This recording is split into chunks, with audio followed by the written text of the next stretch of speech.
This is your home for St. Cloud State hockey, keeping you up to date on the NCHC. One-timer coming, they score!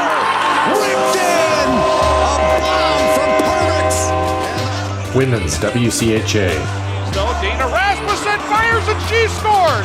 Dana Rasmussen for the Huskies alongside The National Hockey League. Dwayne Kaprizov in for a chance to win it! He scores! Kirill, the thrill is for real! Welcome to the NHL, a game winner!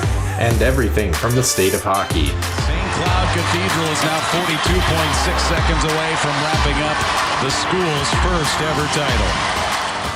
Welcome to the Huskies Warming House Podcast Den.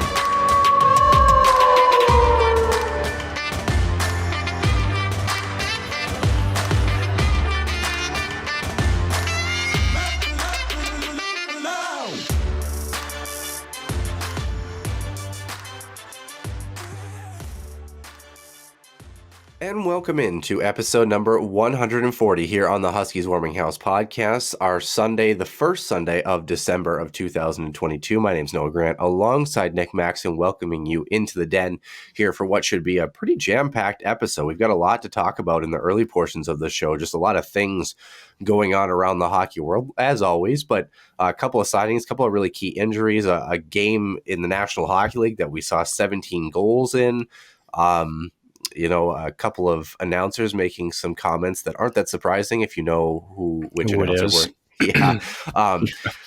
Yeah. Never been a fan. North Dakota and Minnesota. North Dakota and Minnesota met in a battle between North Dakota and St. Cloud State in terms of states, if you want to throw it out that way. I tried to save that, didn't do it. It's fine. But what the Huskies did do is save a couple of games here this weekend against this North Dakota team who still sits 7th in the NCHC. It's fun to be a St. Cloud hockey fan. Let's just put it that way. We'll recap the men's series. Women's hockey got the job done this weekend as well, albeit a little bit of a scare on Friday night, but certainly they're sitting in a really good spot moving into next week. And the Minnesota Wild have won 5 of their last 6. We're going to talk about them and see how that train is rolling and if it actually is rolling. And then finally, our extra ice session, just a quick little blurb here because I anticipate the main portion of the show is going to take a fair amount of time. So let's have some fun. The top 5 college hockey logos. What do we think the best logos in college hockey are? Spoiler, I also did my top 5 worst, and there's a lot of letters in that group for sure. But yeah, with that being said, hopefully you'll give us an A on this one as we move to Center Ice View News and Notes and the Huskies Illustrated Weekly Roundup. Center Ice View News and Notes. Center Ice View provides you with the best coverage of St. Cloud State Huskies hockey, from game notes, recaps, photos, and more. Go to centericeview.com.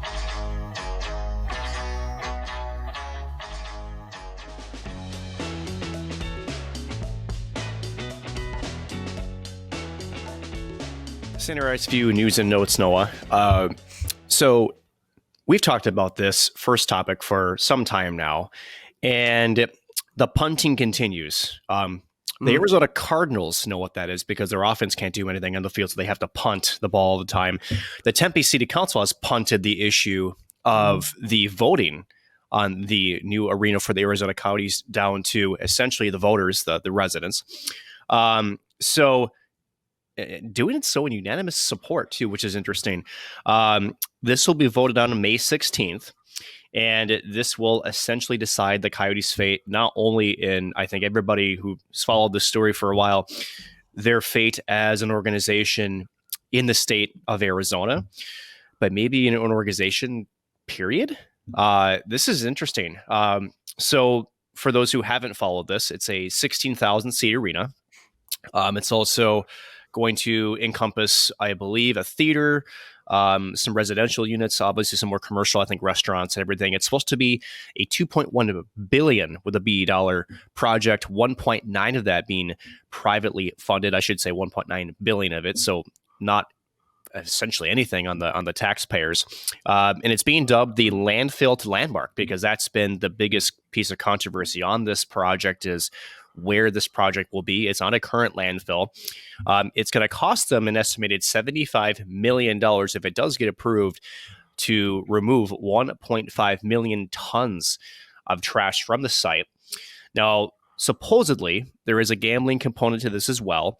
And some comments now. We've seen just the votes from the city council. We haven't really heard a lot, but now finally some quotes, you would say.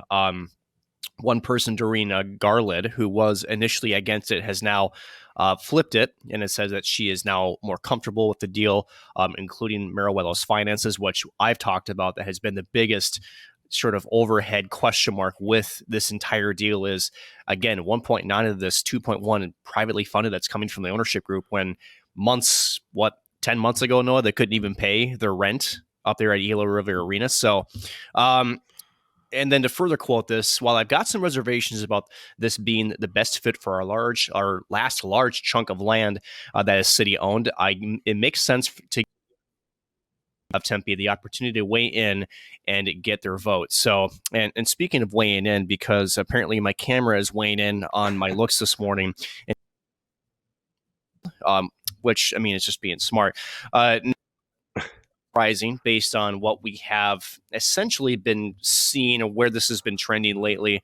I'm curious as to whether you see this any differently than I do. Yeah, well, I wouldn't call it punting it down the road. I think it's actually a massive win here because the Tempe City Council actually voted unanimously to approve this project. The entire council actually has approved it, but they're still going to referendum on the 16th to see if the voters feel the same way they did. So actually, they all voted in favor of the project. Like, this was an actual vote, like we talked about earlier, where we said, well, why can't they vote and make their own decision? They just did, and they just approved it. But they still want to go to a referendum to make sure that their constituents agree with their ruling, essentially, in some senses. So I don't know that I would call it punting it down the road. The referendum is May 16th, and that just is what it is. But I think it is a step in the right direction for the city council to at least be able to say, you know, we voted on this. We've talked about it more since things have developed in June, and we have backing behind this project as a council, which, you know, gives it emphatic support, obviously, you know, ahead of that referendum deadline. And now it is up to the people. So I don't know. I see it as a good thing. I really do. Because that's, you know, and you listen to a bunch of other podcasts and news outlets. They all kind of said the same thing, where it was this vote 3 months ago was not a unanimous vote. And now, based on developments, this vote is unanimous. And now it's, you know, being pushed towards the people. There's nothing you can do about it being voted on in May. That's just when the referendum is.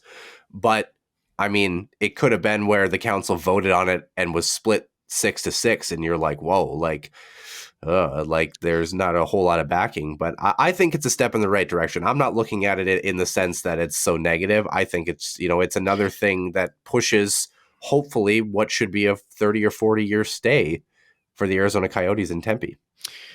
I'm not sure I share the same positivity. Now, I don't think it's not that I'm negative about it, but my curiosity is, if the city council wanted this to be done, then why even send it to the referendum? And the reason why I say that, Noah, is I get the procedural thing, but let's be honest. Let's read between the lines. If the city council wanted something to happen, they didn't have to do this. They didn't have to do it at all. My curiosity then stems from, what does the people's perception of not only the organization and the project have? Because if you take this extra step for the referendum, I get it. You know, you want your constituents, your residents, to have a voice in things. So I'm not saying that the process is inherently bad, but if you are so confident that this is the right thing, then why even send it to a referendum where, shall we say, the court of public opinion is still out on the Coyotes and the Marijuelo organization as a business enterprise? So I'm just very, I don't know. I'm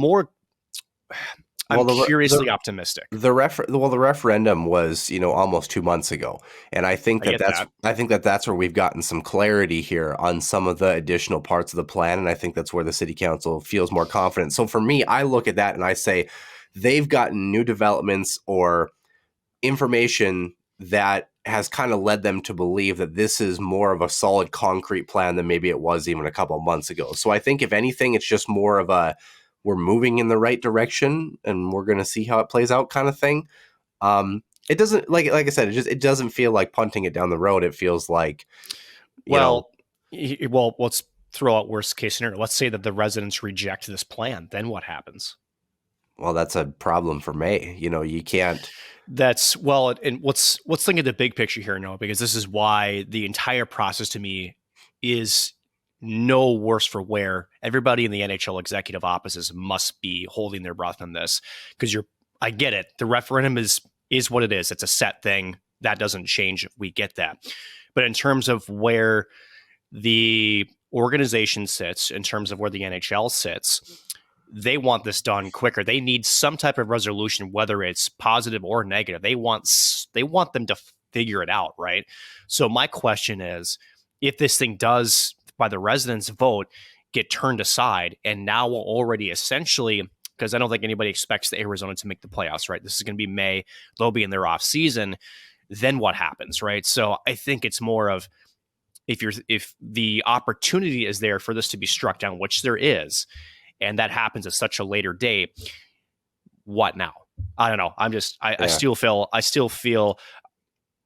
I'm just not sold on it. But that's with anything, right? That's the same sense as, well, right now they're stuck at ASU. Let's say they didn't even have an arena deal in place. We'd be asking the same question, what now? There isn't a clear-cut answer. We're just not at that point yet, and maybe it allows them time to create a plan, or the NHL to create a game plan should something like this fall through. Do they relocate? Do they stay at ASU for 5 years? I don't know. There's no way. Yeah, like I said, I don't know what the answer is, but I just I see it as a positive. What the answer is not. It's not staying at ASU Arena. Yeah, so I see it as a positive. Hopefully we're moving in the right direction. The city council at least seems to feel confident on it, so I guess we're going to find out what the voters feel in about 6.5 months. I guess we will, because I would think that if it does get struck down, there will be some fast moving pieces to a relocation. I think that's where it sits. But speaking of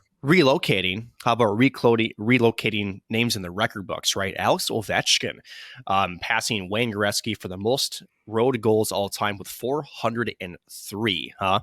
So I know the big number that everybody is wanting to follow with Ovechkin is the all-time goals mark. Now, he still sits third at 793. He is trailing second place Gordie Howe by 8, and then first place Gretzky by 101. Again, the magic number is 894. So Ovechkin still continues to rewrite the history books in terms of goal scoring. Certainly, I think will go down as the best goal scorer the game has ever seen, no matter if he catches Gretzky or not. That'll be a debate topic for a different time. What isn't a debate topic is, we teased this earlier, is, when you're a play-by-play commentator, it's good to have the storytelling aspect. You can't just call the game right now. You have to have these little stories. You have to have these little tidbits. Well, one announcer in particular who should have, if there wasn't a word for homerism of the year, he would win it every single year. We're talking about Bruins play-by-play announcer Jack Edwards. And let's just say that in true, shall we say, trolling fashion, maybe, some of his comments, which were not great, were turned into a positive. So for those who missed it, Jack Edwards was talking about Patrick Maroon. Tampa Bay was in town, and he started listing his weight, 238 pounds, and he made the mention of, this was day one of training camp, and then went on to say, I've got the feeling he's eaten a few more pizzas between then and now. And then I think Edwards knew, I get the sense that he kind of figured, okay, that was maybe a little bit over the line. So he tried to save himself. And then he goes, inadvertent fasting for Pat Maroon is like 4 hours without a meal. But hey, 3 Stanley Cups in a row. Who can argue with this formula? So I don't know. A lot of people didn't like the comments. I certainly did not. I think it was just terribly in bad taste. So the day after, Pat Maroon decided to turn it positive. He made a $2,000 donation to a nonprofit that assists with those dealing with mental health and substance abuse issues. And then essentially the hockey community jumped on board. Carolina, of course, always willing to jump on the bandwagon and stuff like this, put in some money. That's raised over $50,000. So say what you want. It turned negative into a positive, but the one negative, Jack Edwards continues to just a couple times a year, just make me cringe with some of the things that he says. Yeah, it's kind of interesting. You go back and you look at history. The Steve Dangle podcast talked about one of the players, Jack Edwards, referenced him as Sirhan, and then apologized. For those who don't know, Sirhan was the one who I believe shot Bobby Kennedy way back in the day. So Nick might have been there. Who knows? But you know, it's interesting. It's interesting because he just.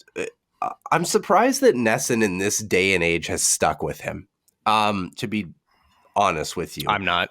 I mean, I get the homerism. The color analyst, I forget the name of the color Andy analyst. Brickley. Yeah, he's not totally unpalatable. You know what I mean? Like he knows the game. He can talk through the game. It's just he kind of is in a rock and a hard place because he kind of has to go along with what Jack is doing, but also kind of try to spin it in a different direction.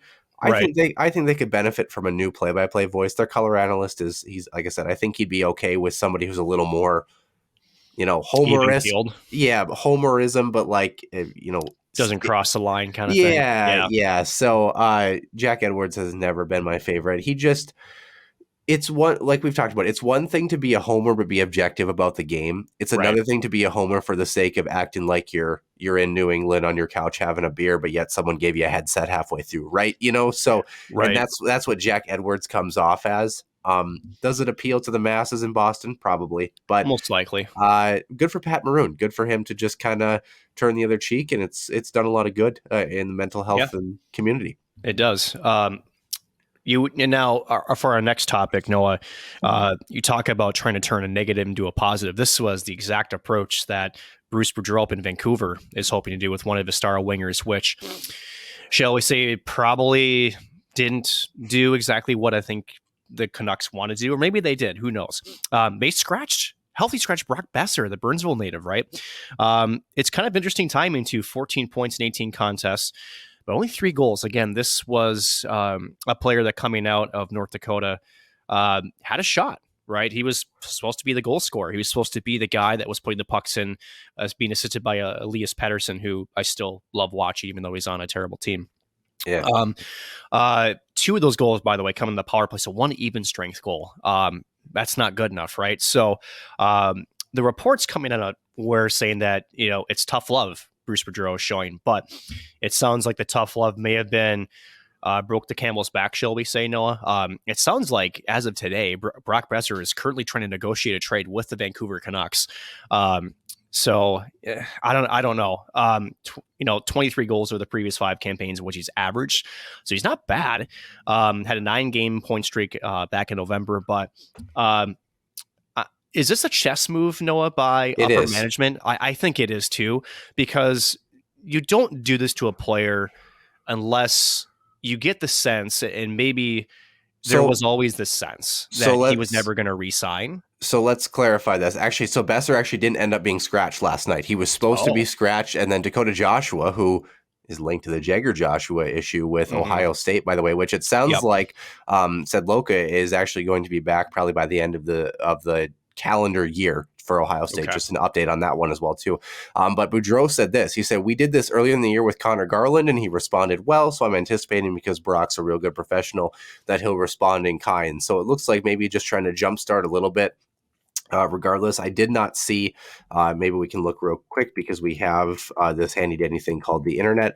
We can see if Brock Besser had any points last night against Arizona, which you would hope that he would, because this Coyotes team has really struggled. Last night, he had 1 goal. He had 1 goal plus 1, 4 shots on goal, 20 shifts, 1440 of ice time. So maybe the pseudo scratching helped him, but I thought it was kind of an interesting story. Brock Besser has had a very tumultuous career with injuries and up and down and good teams and not good teams, and it's been interesting. It has been. I know that the Wild fan line out there, you should say, has always had an eye on Brock Besser. You know, the talent's there. The injury, being injury prone doesn't sell me on him. The other thing is he's wildly streaky, as goal scorers tend to be, but it seems like over the last couple of seasons, it's more been the streaks of not being productive rather than being productive, which, and who knows, maybe it is part of the system, maybe it's partly Vancouver, who knows, right? But it does seem like no matter what, that his days in Vancouver seem to be more numbered than not. So to wrap up our last topic, at least from my side of things, a former RPI head coach, Mike Odessa, did pass away this past Tuesday at the age of 77. He was the GM currently of the Worcester Railers of the ECHL. So it was announced on social media. And why this is bigger news than it probably should be, and I'm not sure why certain things come out when somebody passes. You tend to think that when somebody, does pass away, that certain things are sort of left for a little bit later, right? Now, some of his accomplishments coaching, before we get to this, maybe some of the other things. Coached at Holy Cross, led RPA to a national championship in 1985, 35-2-1 record. That's not half bad. Yeah. Now, this is where maybe sort of the bruise comes into play. He resigned from RPI in 89 amidst a controversy when he was accused of making a racist remark towards two black players in the team, including future NHL forward Graham Townsend. Apparently, he apologized to Townsend and accepted the apology, did the player. And the quote was, hey, my coach was not a racist. And this is telling the Hockey News back in 2019. He got pissed off and it slipped, and we talked about it literally a half hour after it happened, and it was over. And it didn't come out into the paper until the end of the season because people in the administration didn't like the coach. They used me to punish the coach, and that's not fair. So take that with what you wish, right? Yeah. After RPI, Odessa did work as a scout for the Detroit Red Wings. He also ran the Boston Bulldogs organization from 95 to 2012, and then was a scout for the Calgary Flames from 11 to 13, and then joined the Canucks as a scout from 15 to 17. So our best wishes to the Odessa family. But, again, it's one of those things where I don't know, Noah. Like it feels like a nothing burger to me, and I don't say that to diminish. Obviously, racism in 1989 is no different than racism in 2022. Like it's a remark that shouldn't be said. And I don't want to say there's varying levels of racism because that just leads us into a rabbit hole of different things. But it sounds like it was resolved. It sounds like there was growth. There wasn't multiple instances of this happening. It was kind of a one and done thing and stuff. And it was a long time ago. Does that make it any more inexcusable? No. But you know what? He had a great career in the game of hockey. He ended up passing away, and the focus should be obviously on, his family and, the time that they're going through and that sort of thing. And I think that it's easy to kind of paint that picture as, oh, wasn't that coach that did this? Well, yeah, it was. But, you look at it, let's look at, for example, a guy like Randy Moss. Randy Moss will always be the guy that mooned the crowd, right? But Randy Moss was still a good football player and is probably a decent human, all things considered, depending on who you ask. But, but like, that's the thing. It feels like kind of a nothing burger, but it is relevant to the story and kind of detracts from the main story, right? Which is, I wish as a society, and I think maybe this is where we need to go to, Noah, is recognize that yes, there was a negative thing that happened. And I think I want to echo what you said. We're not diminishing the comment, because if it comes out, and mind you, the player said it slipped, right? And that probably was the coach's words, not his. Let's be honest with that. But yeah, the fact that at least it sounds like the coach recognized crap. That was not okay. Yeah. He talked and apologized immediately afterwards. There wasn't like, I didn't want to talk about it. It wasn't like it wasn't addressed. It doesn't sound like, at least from what we know, this was a repeated thing. So there is some positivity in the sense that when these things happen, and to a grown adult, you can essentially put yourself on the guillotine, and take responsibility, apologize, and do it right thereafter. And go from there. I think that's a good thing. Obviously, you wish that it didn't happen in the first place, but I think it's more often nowadays than not where these things happen, where we receive word of these things, and it's not a one-time thing; it's a repeated thing. There is denial that things happen. There's never acceptance of one's actions, and then it's a he said, or however you want to phrase it, kind of thing happens. So, right.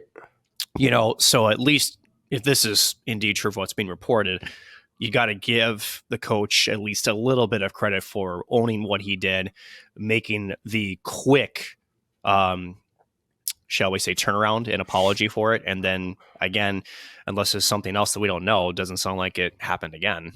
Yeah. So I suppose that's a good thing. Certainly would agree. A couple more topics here in the main portion of the show. Wild game in Los Angeles. Seattle Kraken coming to town and winning in overtime by a score of 9-8, 17 combined goals between the two teams. If you're curious what the NHL record is actually December 11th of 1985. The Edmonton Oilers beat the Chicago Blackhawks by a score of 12-9 for a combined 21 goals. There's a couple at 20. There's a lot at 18 and one at 19. So it would have ranked somewhere around like in the top 20, I guess, in terms of most goals. But a lot of high scoring games back in the 70s and 80s. As a result of this, Cal Peterson, the netminder, $5 million a season for the next 2 years. He's in the first year of a 3-year deal. He's 28 years old, and they sent him on waivers, and he cleared. His .868 save percentage is the second lowest in the National Hockey League, 5-3-2 this season, and a .375 goals against. Last season, he was 20-14-2 in 37 games, had a .289 and an .895 save percentage as the Kings made the playoffs for the first time in 4 years. So, kind of interesting. Cal Peterson's really struggling. Jacob Markstrom is really struggling right now. Jack Campbell is kind of struggling in Edmonton right now. He kind of had a bit of a resurgence, but then obviously had a very rocky game against Minnesota. So pretty wild hockey game if you get a chance to go and check out that highlight package. Dallas Stars, Rupe Hintz, 8-year extension, $67.6 million over the life of the loan, so to speak, $8.45 million average annual value. He's 26, had 72 points last year, 24 points in 22 current games this season. The Minnesota Wild will get a taste of him at 2 o'clock this afternoon and see what he can bring to the table. So have to keep an eye. This Dallas team is certainly rolling. Yes, Colorado, former Minnesota Wild forward Alex Galchenyuk, 1-year contract, $750K, has been lighting it up in the AHL. He got hurt during the preseason. The Avs were pretty high on him, but kind of wanted to wait and see to make sure that he was all right. He would have been signed had he not been injured, 100%. Yep. Second to last topic, Alex Formenton for the Senators is ineligible for the season after missing the RFA signing deadline on December 1st, so he is done for the year. Had 32 points in 79 games last year, 18 goals to his credit. He is 23 right now. And really what this is linked to is he was part of that 2018 World Junior Championship team, and from what it sounds like, is the NHL and their investigation actually is pretty much done with their investigation, and they already have kind of their ruling set in place. They are actually just waiting for the police reports and police investigation to finish before they throw this out. That's not good news, and I'm not saying Formenton, was or wasn't a part of that, but I think GMs are really hesitant to touch some of these guys and let them, sign new contracts until they know a little bit more here. Especially with how tight a lot of teams are for the cap, because when you're signed, it goes against the cap. Again, we still don't have, I don't think, any clarity yet on the Mitchell Miller situation and whether his, unless I missed it, Noah, on whether that contract will count against the cap. I think it should, but I think I'm with you on that one. I think a lot of GMs are just trying to wait until, shall we say, the dust settles to see what happens before some of these players get picked up. And this is a prime example of that. Yeah, nothing new on the Mitchell Miller situation, but one of the bigger injuries as we hit our last topic here, Chris Letang out indefinitely after a stroke. His second in his lifetime, had a previous one back in 2014, and he missed over 2 months as a result of that. Is not experiencing any lasting effects, but he was taken to the hospital after reporting symptoms. He's undergoing testing this week. It's not believed to be career-threatening. However, I did pull this from our own textbook, actually, in nursing school. Having a stroke, I mean, it makes you more susceptible to having another one. About 800,000 Americans will have a first stroke in a given year. About 23% of them will suffer a second stroke. So kind of put that in perspective. That's a little under 200,000 people, that are expected to have a second one in addition to their first. Strokes are a scary thing when you have people that have heart, cardiopulmonary, cardiovascular issues. Once you kind of start going down that slippery slope, as a lot of people know with pacemakers and other things, it's a hard thing to try to reset, even professional athlete or otherwise, once your cardiovascular system gives you these indications. And it's surprising to me in the sense that, how does a stroke happen, right? There's multiple options, but some of the most common as you get older in age, not necessarily Letang's age, is you have a venous thromboembolism, essentially a blockage in one of your veins, usually in your leg, that moves either up into your lungs, your heart, or, of course, in this case, in your brain. And that's usually what happens. And you start to have some clotting issues, kind of a la, I believe Pascal Dupuis had some sort of similar kind of blood type on that. clotting issue as well, too. So these things are really hard to resolve. I'm very curious to see what they find with Chris Letang, but it's a scary thing. It's a scary thing. Well, and to that writing too, when they say it's not believed to be career-threatening, the true answer is they don't know, right? Yeah. But I would think that now that this is his recorded second, you almost think that the conversation has changed. Now, again, and I'm not a medical expert by any means, but you would think that a couple of factors, right? Letang is not a young player. He's certainly up there in age. Being that this is second, I would think that they won't rush him. I feel like, if anything, I don't know, and maybe I should, pass this to you. Do you think kind of the decision comes to him at this point? Because essentially, as the person, the player, it's sort of like, the risk now. You've had two. I would imagine that if you've had two, I would think the conclusion he must think, well, I would hope I don't have more, but it's maybe it will.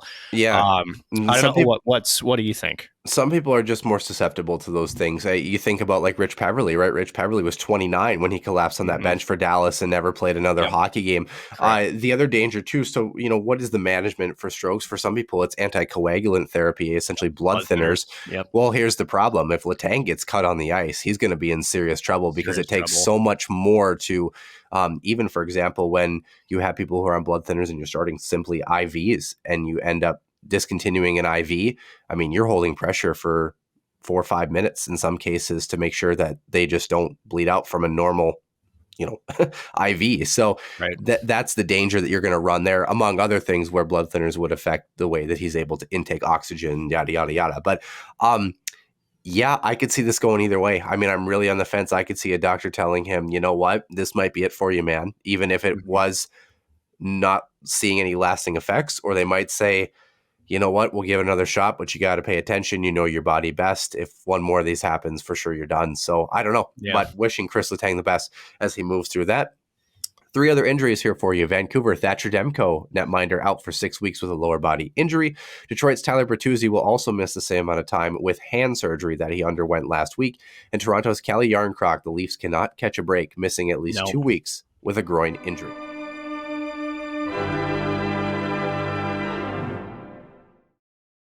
And welcome into the main portion of the show, episode 140. Nick Maxon joining myself, Noah Grant. Nick, it's a pleasure to have you here early in December.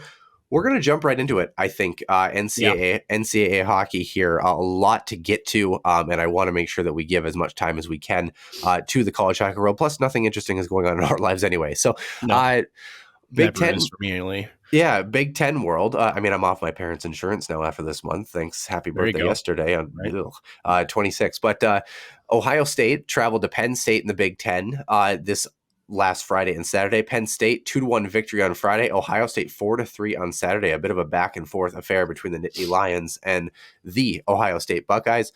Michigan traveling to Wisconsin, and it was the Badgers, a 6-3 victory on Friday night.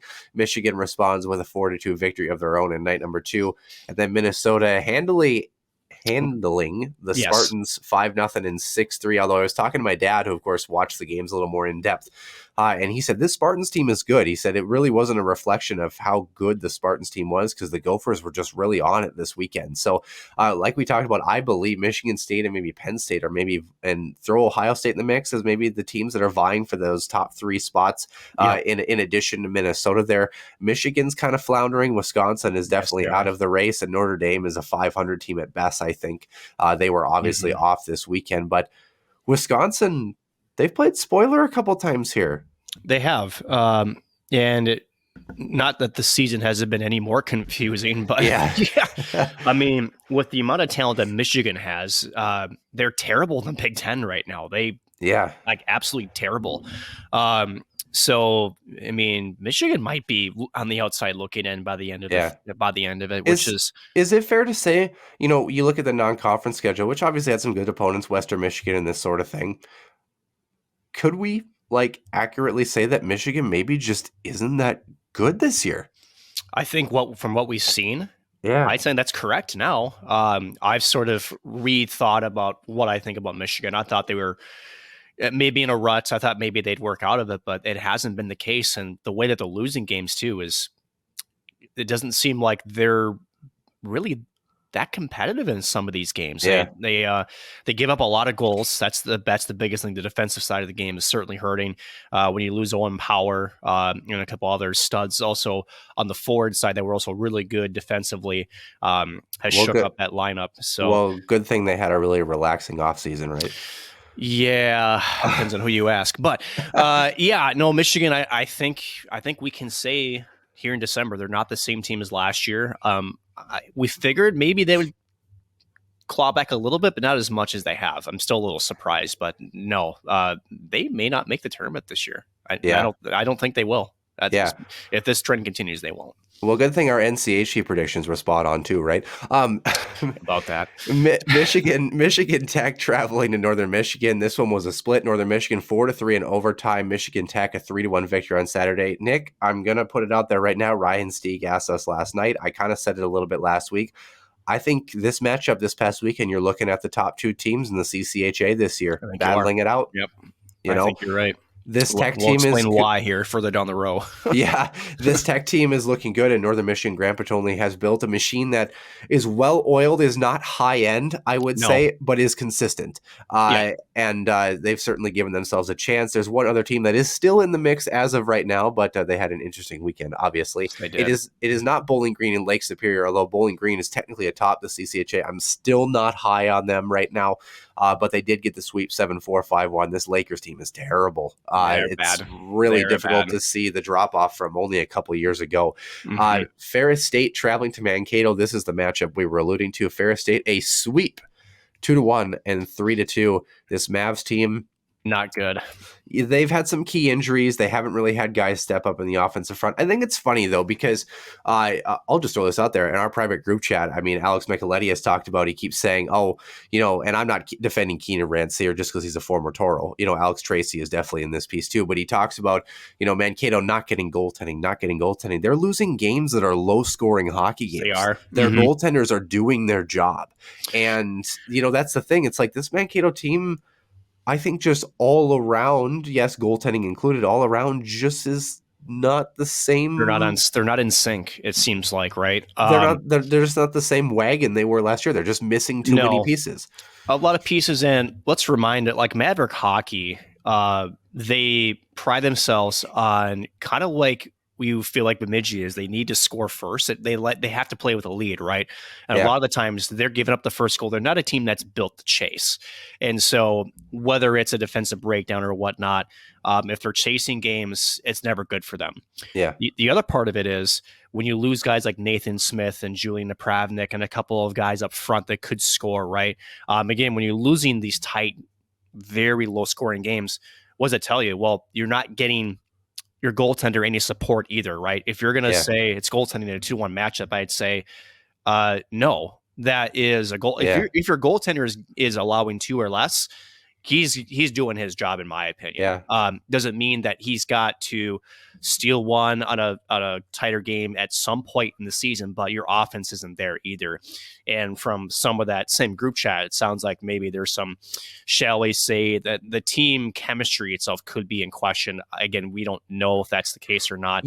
And it's interesting too, because you talk about Mankato's style, and I think they were kind of blessed a little bit to be able to rely a little bit on a goaltender who they could play that structure where they could sit in a 2-1, 3-2 hockey game and feel comfortable just holding a lead and knowing there was a goaltender that could backstop. Obviously, that's not taking anything away from the current goaltenders because you have to have offensive support, but it was enough where they were comfortable sitting back and playing that defensive structure. Now they need to be on, they need to be on their toes. They need to be the aggressor, and they're not playing the right way. It's too much of a pivot from one year over the other, right? No, I think that's kind of what it comes down to is, like you said, when you have essentially the perfect formula that they had last year. We're talking the lineup, right, where you had the goaltender that could be your best player, be the brick wall. You needed 1 or 2 goals, and you felt comfortable, with the lead to be able to play a trap style. You knew you were going to, force teams into essentially gripping the sticks too tight, trying to force a couple of things and be opportunistic in transition, right? Yeah. Mankato this year, they don't have that same formula, and I think if you're a Mankato fan or perhaps even a Mankato player, I think it's time to look in the mirror and say, this is not who we are. We're just not built to play the same way. Now, that doesn't mean that you can't completely abandon what makes you successful, but it does mean I think you do need to change your approach in terms of your offensive mindset and maybe even in the neutral zone, so that way you're giving yourself more chances to move the puck forward and be, like you said, more of the aggressor and the driver of possession rather than being more opportunistic. Well, you talked about Bemidji State and their willingness to score goals first. How about a 6-4 victory against St. Thomas on Friday night? And then they did win in a shootout 3-2 on Saturday. Pretty good response there by the Tommies. Both these teams kind of an interesting ride. Bemidji is kind of a dark horse candidate to be in that top 2, I think, this season. They're another team that relies a little bit heavily on that defensive side and that defensive structure. Will that bring them to the promised land? We'll have to see. ECAC, we had one matchup basically that turned into 3. Harvard played Cornell. Harvard beating Cornell 2-1 in overtime on Friday, and then they did Harvard 6-4 to Colgate on Saturday, while Cornell narrowly beat Dartmouth 1-0 on Saturday as well. So we don't have matchups much in the ECAC, but when we do, I guess they're just going to jump in with the the rest of them in terms of the confusion here. Hockey East, UConn played Merrimack on Tuesday and Friday because, Hockey East. UConn won 3-1 on Tuesday. I was going to say night number 1. That's not even a thing. And then Merrimack came storming back with a 7-3 victory. This Huskies team, their second big loss in as many weeks here. I don't know. Providence a home and home against the Tuesday Boston. Friday schedule it's got to be tough, you'd think, right? Especially if you're the team that has got the night number 1 win. Now on the flip side of that, if you're the team that does lose on Tuesday, you got a couple of days to watch film to sort of understand what the game plan was and try to flip the script. And seems like that's what happened here. And I don't mind it in the sense that you could play, like, say, Tuesday, Friday, Saturday, for example. I don't mind a Tuesday college hockey game. We do that. It's so much fun to throw on Bally Sports and see a high school hockey game on a Tuesday night, right? Mm-hmm. It's a lot of fun. But yeah, Hockey East, it's hard to keep track of. Providence, BC had a home and home. 1-1 overtime finish. Providence won in the shootout on Friday, and a 2-2 overtime finish in which BU won in a shootout on Saturday. I think it was BU. I wrote BC, but I think it was BU. And then UMass Lowell and UMass played on Saturday only. Love it. 1-1 overtime finish where UMass did win in the shootout. We had a lot of OT finishes in Hockey East, and then some non-conference action. Union, who's 32nd in the pairwise as of yesterday, beat 24 Northeastern by a score of 3-2 on Saturday. Wow. So that's a bit of a blow for the Huskies over there as well. Atlantic Hockey, 2 matchups to talk about here. AIC had Bentley Thursday, Friday. AIC handily outscoring their opponents 12-3. Overall on the weekend. Yeah, we say that, but they beat Ohio State and they've disrupted one other team. I forget who they beat as well too. So it's been and yet they're 57th in the pairwise. So you explain that to me. Well, I'll explain how Ohio State's looking at that, shaking in their boots for sure. Yeah, probably. Holy Cross traveling to Air Force. Holy Cross sweeping Air Force 4-1 and 2-1. I don't know who's good. I don't know. I really don't. Big Ten, what's on tap here? Penn State travels to Notre Dame. Michigan is at Michigan State for the Battle of the Detroit Suburbs, or whatever you want to call it. Wisconsin traveling to Minnesota for a very interesting matchup where the Gophers better be on their toes in that one. CCHA 2.0, Mankato travels to Bowling Green. Northern Michigan is at Ferris. Lake Superior is at Bemidji State. And I believe St. Thomas and... who would be the other team in this? St. Thomas and Tech, I think, are the other two that are off this weekend. Hockey East, Merrimack travels to UMass on Wednesday, because why the heck not? BU plays BC on Friday only, and then BU plays UConn on Sunday, and Merrimack gets Providence on Saturday only, because Sure. reasons. Niagara has a Thursday-Friday matchup in Atlantic hockey at AIC, and independent-wise, the two Alaska schools playing each other, Alaska Anchorage and Alaska Fairbanks. Yeah, that one will be in Fairbanks this weekend. NCHC-wise here, let's move over to men's hockey in, I was going to say the best conference in college hockey, but I don't think that's the case right now. It's very confusing. No. I don't even think there is one. Probably the... Maybe I don't even know. I was gonna say maybe the Big Ten. I don't even know. And then I thought about Hockey East and whatever that's been. So I have no idea. Anyway, it's interesting. Colorado College traveled to Duluth. Were they in Duluth? No, they were at CC. I thought they were at Duluth. Oh, maybe they were. Oh, why do I not know? I'll double check here. Yeah, I got why you. do I not know this? CC anyway. They were at Duluth. Yes, they were. Okay, yeah. CC 3-0 victory in night number 1. In fact, both of these games were a shutout going in opposite directions. The second time this season we've seen that in college hockey overall. Duluth 4-0 victory in night number 2. So hard to get a read on anything except for the fact that CC continues to struggle on Saturdays, especially on the road. Duluth continues to struggle. Period. Sorry, Max. Yeah, this Dogs team is not good. No. Western, this CC team they're moving in the right direction, though. They have become a team to watch in college hockey here. Western Michigan, Omaha, holy crap. Yeah, holy hell. Yeah, UNO 7-6 on Friday night. Yes, that's a combined 13 goals on Friday night. And then the Mavs completing the sweep by a score of 3-1 on Saturday. They're sorry. We'll talk about this obviously soon, but Omaha has surprised a little bit. They're in a home spot right now. They are. Yeah. They are. What, number 3, right? Are they number 3? Yeah. They are tail and tip essentially with Western Michigan, who they just played. They climbed literally in 2 weeks. We'll get to the standings here. Well, let me just take a quick little peek here. Yeah, they climbed from 7 to 3 in the NCHC in the span of about 13 days. Yeah. Crazy. So pretty impressive. Other scores going on. Arizona State non-conference travel to Denver. DU narrowly escaping Friday night 3-2, and then a 5-2 victory, a little more cut and dried in night number 2. Miami was off this weekend. That's where St. Cloud will be traveling. And North Dakota traveled to St. Cloud State, and hockey's funny. Friday night, Griffin Ness got the scoring started just 2.5 minutes into period number 1 for the Fighting Hawks. And then Aiden Spellacy with a seeing eye shot from Chase Brand and Brendan Bushy at the 9:12 mark. That UND will want that goal back for sure. Can't not taking anything away from Aiden Spellacy, which it's the right play for a guy who's a bottom 6 forward. You enter the zone, you see traffic in front, put a puck on net. Yeah, absolutely. From the middle of the ice, sometimes it goes in, or unless you're playing North Dakota, they all go in. So a 1-1 halfway through period number 1, and then Blake Jackson, the other marker for the Fighting Hawks to make it 2-1. North Dakota after 1, and we thought, the Huskies should probably figure their stuff out. Well, they did with six straight unanswered, 4 in the second, 2 in the third, a shorty, a power play, and a power play goal in that mix as well. Yami Kranila from Vietti Miettinen and Jack Peart.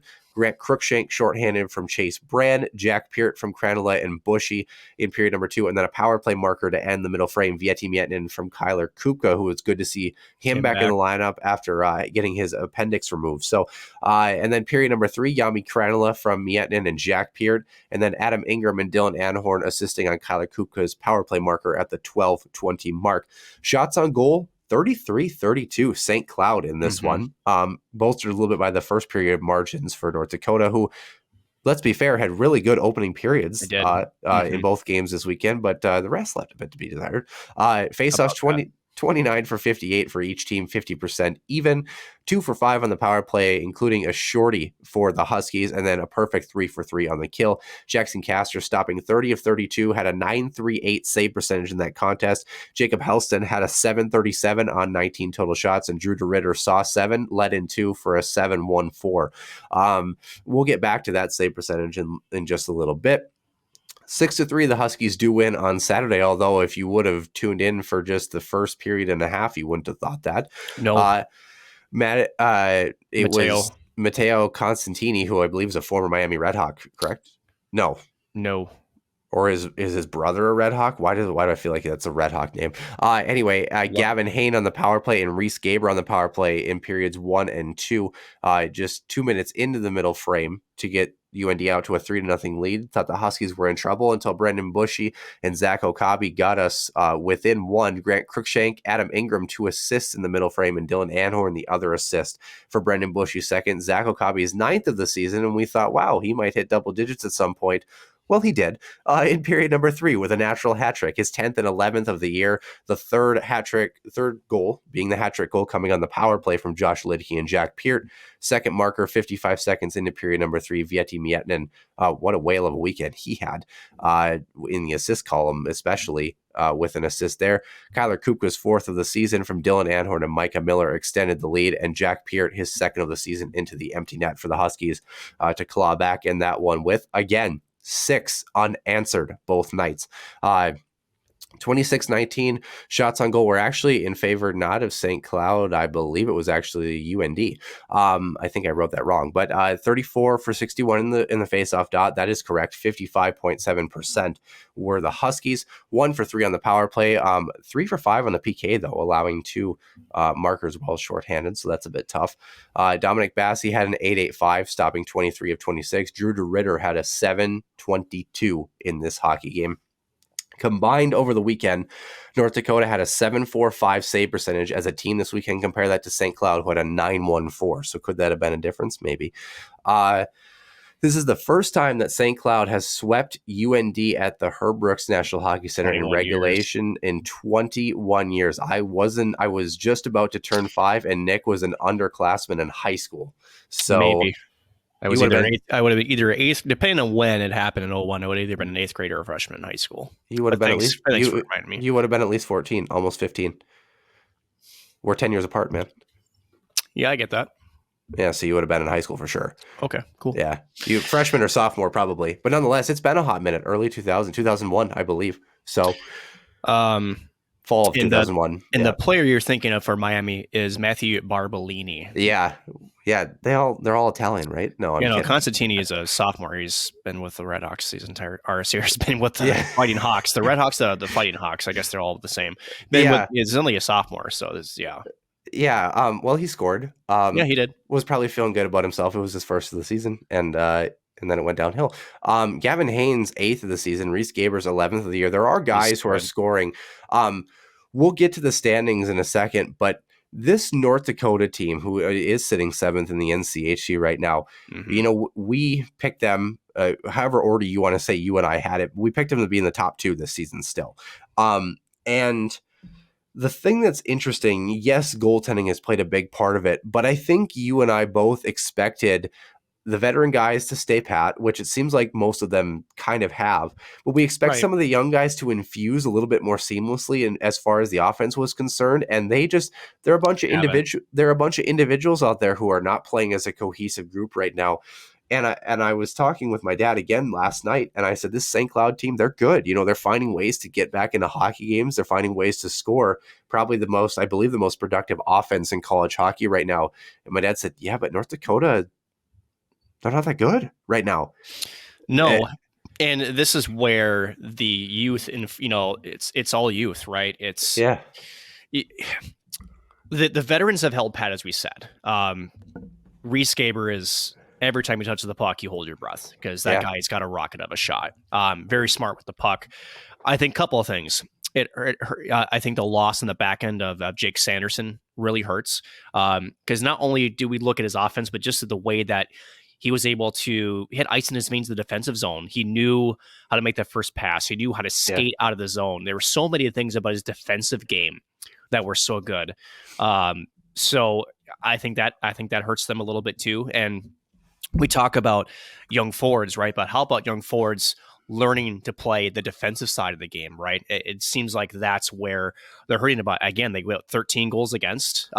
That's not only on the goaltenders. I mean, we talk about this ad nauseum, right? Knowing that is goaltending statistics are not just a reflection, unless Aiden Spellish's goal, that one squarely in the goaltender on that one. But minus that, it's a team stat. Again, St. Cloud took advantage on the power play. They had a shorthanded goal. So what's going on here, right? And if you're Brad Berry, who we know is a tremendous coach, he's won coach of the year twice or three times now in the NCHC. Yeah.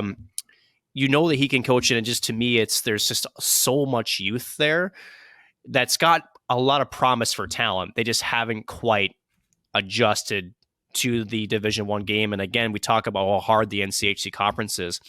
I would argue that the NCHC conference is still a good conference now, but one thing that's different is this year, and you could say this across, I think, the rest of college hockey, there just isn't, besides maybe Denver, I would throw St. Cloud in there too, maybe Quinnipiac. Besides those top four teams, it's just sort of a washing board. There isn't a top 16. There's a lot of parity that's still there, and I still think the talent depth in the NCHC is still very, very good. But because of them beating each other up, and no one really taking hold except for, again, the top two teams, you're seeing the conference seems to be weaker in reality.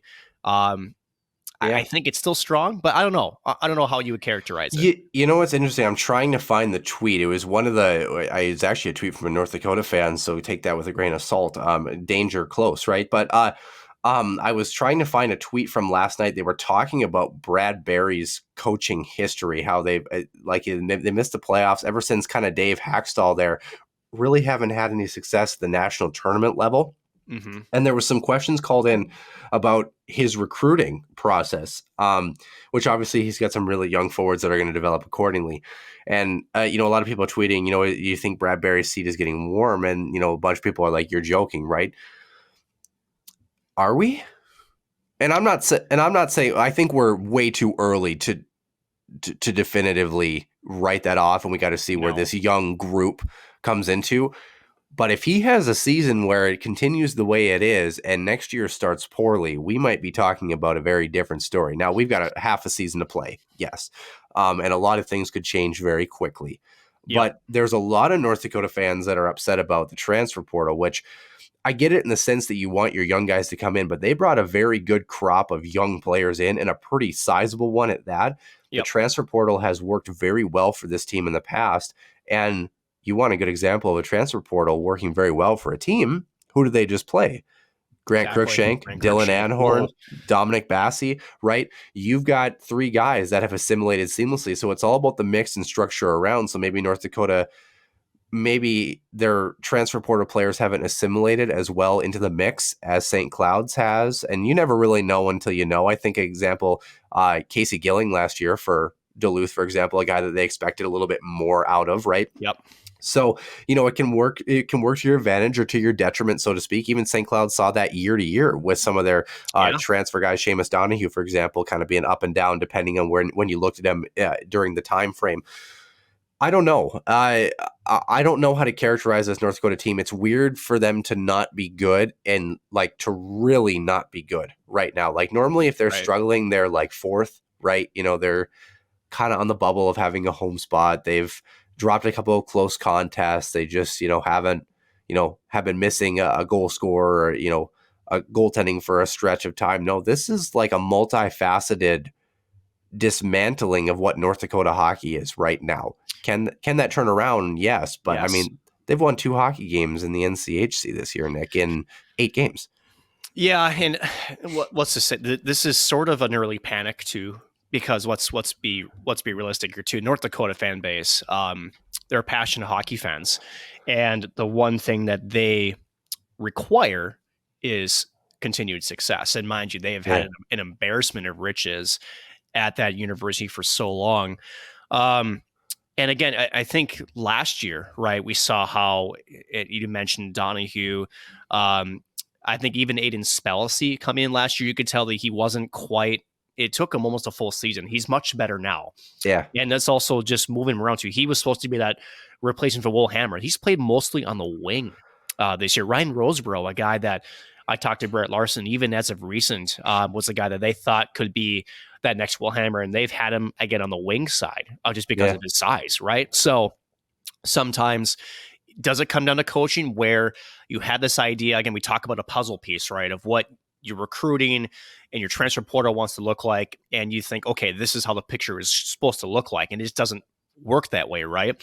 Yeah. Now, when that happens, right, this is when the coaches make their money, which is, okay, this picture isn't quite forming the way I wanted to. Now, how can I juggle or mix and match or change the formula around to get what I want out of these guys?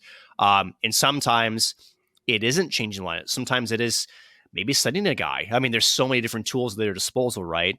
Yeah. And Brad Berry, for the most part, has been able to make it work. For whatever reason, again, in St. Cloud, they had a big freshman class coming in too. But again, you talk about the right mix, the right chemistry. I guarantee you that St. Cloud probably feels, shall we say, a little bit lucky? Isn't there some kind of luck in there too, where the picture comes out just the way you hoped it would? Because until, like you said, you see the actual product on the ice, you have no idea how it's all going to mix together. A little bit lucky, and even this weekend there were times where St. Cloud was still outplayed a little bit, right? And they were able to get bounces. You talked about potential for what statistically it should have been for North Dakota to score on Friday relative to where St. Cloud was at, right? St. Cloud may be lucky to put up 7 on this North Dakota team, all things considered, but that's what good teams do. That's what this team 2 years ago did when they went in their national championship run, is they felt unstoppable because they were never out of games. The Minnesota Wild last year felt unstoppable because they were never out of hockey games, and this team has had the right mix. It's interesting. We talked about guys like Brad Berry, guys like Scott Sandlin up in Duluth, and how they could have a puzzle and they're blindfolded and they put all the pieces together. Somebody might have stole a few pieces for both of those clubs this year, and it's interesting to see how the final product comes out. One thing we can agree on, though, is that North Dakota fans are very well educated and mild-mannered, right? Right. Anyway, so the top team and the bottom team in the NCHC were both off in conference play. Denver and Miami, respectively. Denver sitting atop the NCHC still at 19 points at a 6-2 record. St. Cloud is in second place right now, same record, but finishes in overtime have changed that. So 17 points for the Huskies at number 2. Omaha has climbed their way at 4-3-1 to 15 in the standings in terms of points. Behind them, the last home spot at 12 points, 4-4, is Western Michigan. 1 point behind them at 11, same record of Minnesota Duluth. The Bulldogs at 500 are just under with overtime finishes. And then the same number of points, 11 for Colorado College in 6th. They're at 3-4-1, so their record a little less advantageous. North Dakota 4 points behind at 7 points at a 2-5-1 record in 7th place, and Miami at 1-6-1 with 4 points. That is the opponent that St. Cloud will see this upcoming weekend in Miami. North Dakota travels to Western Michigan. Doesn't get any easier for the Fighting Hawks. No. Both of those teams looking for a bit of redemption. Both teams swept last weekend. Right. Omaha travels to Colorado College. Very curious to see how that one ends up. And Denver, can you imagine if Colorado College sweeps that? They get 6 points. They're up to 17. Yeah, they would actually crazy. They would actually vault Omaha. They would be right behind St. Cloud if you had a split between Western and North Dakota, both of those teams would still sit anywhere between. Slide. Yeah, they would slide to they would slide by 1, so they would slide to 5 and 6. Yeah, one team that does have to take care of business is St. Cloud traveling to Miami. They have to have them both. Yes, you do. And I don't say that, we've seen some crazy things in Miami in the past. Miami gave North Dakota fits this year, obviously. And I don't say that just because the St. Cloud train is rolling, but this is your last matchup before the holiday break. You got an exhibition game against Manitoba, and you come right back with the Gophers before an NCHC gauntlet to finish out the season. Mm-hmm. Got to have that momentum train. Can't have any question marks in that mind when you head into that holiday break. Yep. In fact, I'm not looking forward at all to the exhibition game against Manitoba. I wish we could wipe it clean from the schedule because you just don't want to infuse any sort of doubt. Not to say that couldn't be a confidence booster. On paper, they should win that game. But at the same time, we might even see our first look at maybe James Gray, for example. Might be, yeah. But with that being said, you've got to take care of business against Miami. This Redhawks team has given teams blips of fits throughout this season. What does St. Cloud have to do to make sure they leave with valuable points in the NCHC in a series? They, frankly, if they want to finish in the top 2 in the NCHC, they cannot drop. Well, the big thing is you got to take advantage of a Miami team that's last in the NCHC in goals scored. Only 33 goals for through 8 games. So do the math. That's not great. And they also give up a fair amount. In fact, third most at 53. So they're on minus 20 in goal differential. So again, St. Cloud, just play your game, right? But also don't get cute. Do the simple things, right? Get pucks on net, get pucks in deep, forecheck, wear them down below the goal line. Where we've seen Miami struggle in years past is if you jump on them early, right? Miami's not a team that's built to chase. So if you can get that first goal, maybe get a couple early, that's a very tough mountain for Miami to climb just based on their current makeup on their roster. So to me, it's how you do it. You don't overthink it. You certainly don't take them lightly because, again, they are improving. They're probably last year's CC team in terms of where they're trying to restart things again. Going back to just my conversations back before the season started, it sounds like that locker room has certainly been refreshed a little bit. Now, granted, it's probably gotten down a little bit just because of where they're at record-wise, but no worse for where that team is playing 60 minutes of hockey. They're playing hard hockey. They're making you earn every single win. So St. Cloud they got to treat it as you're going to play Denver. You're going to play the Gophers, right? And so don't get caught up in the record. Just play the game you know that you can play. Go out there and execute it, and you'll be fine. Certainly would agree. Pairwise standings here in Minnesota, the Golden Gophers atop the heap at 13-5. This Gophers team is good. Yes, they are.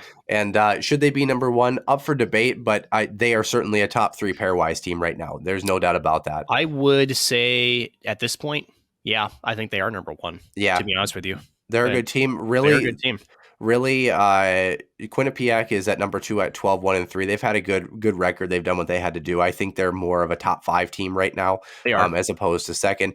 Denver, obviously, right up there in 3. St. Cloud in 4. Both of those teams are. I'm okay with all 4 of those being number 1 seeds. Yep, certainly. Penn State at 5. They're a team that's kind of a dark horse, making their case really quickly if they continue to roll the way that they have. Merrimack is at 6, 11-4. BU, UConn still clinging on to that number 8 spot, even with some of those losses. So good for the Huskies to have really been a beneficiary of their early season start. Yep. Michigan State, the Spartans have moved into the top 10 at number 9.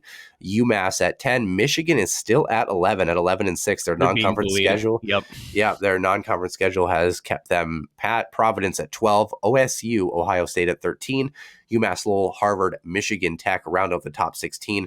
Notre Dame is on the outside looking in, followed by Western Michigan in 18, Cornell and RIT. So here's a question for you, real quick, just since we're looking at the pairwise. Yeah. Just based on what we've seen so far, is Penn State the most dangerous one-off opponent you could play right now in like the top 8? I would think they are. Yeah, they're dangerous. If you want to go top 10, Michigan State makes me uneasy depending on who they draw. In a one-off game, Yeah. Even this Merrimack team has given teams fits too. Certainly, I think this Penn State team, like if you're in that 10 spot, like right now, if you're Penn State, maybe you get a team like UMass or Michigan, like rolling into that Providence, maybe. Yeah, that's a scary matchup for any team. I think, you really want to be inside, like you mentioned, the top 8 or top 9 right now. You want to be a 1 or 2 seed. You do. You just don't want to risk it. I think being in the bottom 8, moving into the standings here. Speaking of moving on down at 21 and 22 respectively, are UNO and North Dakota from the NCHC. Still hanging around. They're still playing hockey to play. Mankato's at 27. ASU has dropped to 29. Their recent stretch has been really rough. Tough for them. Ferris State and Wisconsin are around 30 right now. Northern Michigan. Understand how Wisconsin is at 30. I don't understand how Northern Michigan's at 32. Unless they lost to somebody. Well, I think they lost to Anchorage, did they not? That's right, non-conference. Yeah. So keep an eye on that one. Miami's at 36, Duluth at 39. Yeah, they're and way then down there. Colorado College still at 45. The disrespect, man. Anyway, even though it's simply math. But yeah, very interesting. This, of course, has been updated. The one we're looking at is the USCHO's pairwise, updated December 4th at 3:18 a.m. Moving over to the women's side here, we've got a lot to talk to here. We do. So we'll probably cruise to the Wild, I think, a little bit more this week and maybe devote a little bit more time to them over the holiday break, probably. I would say. We are going to have at least one show where we will take a week off as well, too, so keep that in mind. Friday, St. Cloud State, a 3-2 victory against St. Thomas. and the Tommies. Emma Gentry, a goal in the first and a goal in the second. Assists from Grace Wolf, Addie Scribner, and Courtney Hall to get the Huskies out to a 2-0 lead. And St. Thomas, a goal in period 2, period 3, halfway through the third period to draw that game even. And then Courtney Hall with about 3.5 minutes to play, or 4.5 minutes to play in that hockey game from Addie Scribner and Reagan Bolger, a 3-2 victory. For the Huskies, something that they really did not want to drop this game. St. Thomas has yet to win a game in conference play. 35-27 shots going to the Tommies in this one. Face-offs, 63.3% at 31 for 49 for the Huskies. No goal on their lone power play, and they were a perfect 4 for 4 on the kill. Sonia Hola stopping 33 of 35 for a 9-4-3. Dobchuk on the other side of it, an 8-8-9, that extra goal, obviously the difference maker in that one. Saturday, both Huskies teams finishing with a 6-3 victory overall. It was a power play goal to get us started. Clara Himmler over from Grace Wolf, and then the Tommies goal in the first, goal to start the second period. Tommies were up 2-1 before Yanina Newland at the 7:24 mark. Got them back even. Olivia Savar and Grace Wolf assists to make it 2-2.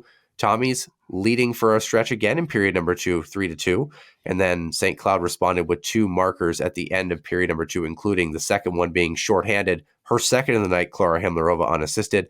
Goal before that was Olivia Savar from Yanina Newland. And then Clara Himlerova completing the hat trick, power play marker at the 12:08 mark of period number 3 from Yanina Newland and Grace Wolf. And Ross Dale assisting on Emma Gentry's goal with just under 2 minutes to play to make it 6-3. Hear the P announcer from Ross Dale. That's Dale Ross. Sorry, Dale Ross. Sorry, I was looking at that. You did that earlier in the men's side too. You said Jackson. You said Blake Jackson when it was Jackson Blake. Jackson Blake. Yeah. Yeah. It's all right. Words. I wish they would just list the names normally. You know what I mean? Yeah, but this is hockey. Nothing's normal about this. Yeah, like for example, the scoreboard that we looked at for the men's game on Saturday was from College Hockey News because the one from Sidearm and hadn't been posted. The portal hadn't been posted yet. So I should probably pick College Hockey News for the men's one. They're a lot easier to read. But anyway, with that being said, handy shot margin 38-16 in favor of St. Cloud State. That I can tell you. 33 for 55 for a 60% face-off percentage. The draw, the circle has been getting much better for this women's team in the past month, winning face-off, as for the men's side as well, too. 2 for 4 on the power play. 3 for 3 on the kill, perfect on special teams. 13 of 16 saves for JoJo Chobak, an 8-1-3. Maurer on the other side had an 8-4-2. Really small sample size, hard to really kind of falter, but you'd like maybe another save in there, I guess. Probably. So this team is now in a home spot. They are in the 4th spot in the WCHA standings. How about that, huh? Yeah, at 6-8, 19 points for them. 11-8 overall, too. Yeah, Ohio State, head of the pack, 41 points, 13-2-1. Geez, they're good. Minnesota, 11-1-2, 35 points for them. Wisconsin, 10-1-1 for 31 points. Duluth right behind at 18, so 1 point behind the Huskies at 5th. 2 points behind is Mankato at 16. Bemidji State at 3. St. Thomas has not won in 12 games. I would be remiss to realize, Nick, before I'm about to cut you off here, I didn't actually recap the rest of the scores around the WCHA real quickly. Yeah, Ohio State split with Duluth. 2-1 victory for the Buckeyes night number 1. Duluth 5-4 overtime victory last night. Wisconsin 13-1 on Friday night against Bemidji, and then a 4-1 victory night number 2. Mankato home and home against the Gophers. Gophers taking both by a combined score of 10-1 over the weekend. Nick, this women's team did what they had to do against St. Thomas to stay pat here. They did. And this weekend also sort of just talk about markers. So we're not even halfway through the season yet. By winning on Friday, they eclipsed both their overall wins record and their conference wins from all of last season. They were 9-23-3 overall last year, 4-20-3 in conference play. So you talk about the improvement already from this squad and what Idalski has done. They had a good interview. Husky Productions, again, did a fantastic interview with Idalski at parts of the intermission for this weekend series against North Dakota on the men's side. And he deserves all the recognition he's getting. Just some of the metrics that we're seeing. And again, the record's already surpassing, and we're still got half of a season left to play. So I just wanted to point that out. Did we not talk about that too? As we said, the benchmark for this team was certainly a home spot, but 4th or 5th and eclipsing their records from previous eras, basically. Yeah. We talked about that benchmark. It's December 4th, Nick. Yeah. December 4th. Yeah. This, like, if you're a St. Cloud hockey fan, and especially with the Wild being as up and down as they are, if you're a St. Cloud Huskies fan, get to the Herbrooks National Hockey Center and watch these teams play. Like, it's a very exciting time to be a college hockey fan in the Granite City. This women's team really is making a push and making a case to have home ice moving into the WCHA playoffs. It's been a long time since we've looked at this team and said they should win or have a very good chance in their first round matchup in the playoffs. Yeah, and they're going to have a tough test again against the Gophers this upcoming weekend to try to stay in that fourth spot, right? It's a cluttered midway through. You get 19, 17, 16 there. So you got three teams vying for that last home ice spot. 19, 18, 16, actually. Excuse me, 19, 18, 16. Yeah, I should clarify that. So if you're looking at the WCHA website, for whatever reason, Duluth's record or their point breakup is wrong compared to what their records are. They're actually sitting, I believe, behind Mankato by a point right now. They actually should be in fifth at 6-6-0 at 18 points because they had 4 overtime finishes. They're 2-2 in OT, so that kind of gives them their discrepancy there. If I'm doing the math right, so kind of be wary of that when you're looking at the WCHA website. I try to do the math as best I can. As listeners of the show know, math is not my thing. No, but yeah, like you said, if they can split against the Gophers, and again, like we talked about before, there's optimism here. Well, I think normally last year, right? It was like, okay, can they steal one? Could they play the right way? Could they catch them on an off night? Yeah. No, head to head, they've already beat them once, and the 2 games before then, down at Ritter Arena, they were close games. Yeah. So they're competitive. And if you can keep in that 4th spot, as you mentioned, you stay away from that top 3, which are the juggernauts. That's Wisconsin, Ohio State, and the Gophers. Well, we talked about it too, kind of seeing how the trends year to year go. Bemidji State is really the St. Cloud State of old this year, right? They're a team that they have one win. They can't really find any traction. That's where St. Cloud was the past couple of years. They were where Bemidji State is at 7th place right now. Now they put themselves in that mix. They put themselves in the middle of the pack, the midfield, if you want to use Formula One terms. But they're atop the midfield right now, right? And that's exactly where you want to be in arguably the best conference in women's hockey. So like you mentioned, it is going to be a home and home. So the Huskies are in Minnesota Friday, and then a 3 p.m. start at home at the Herbrooks National Hockey Center on Saturday against the Minnesota Golden Gophers for this women's team.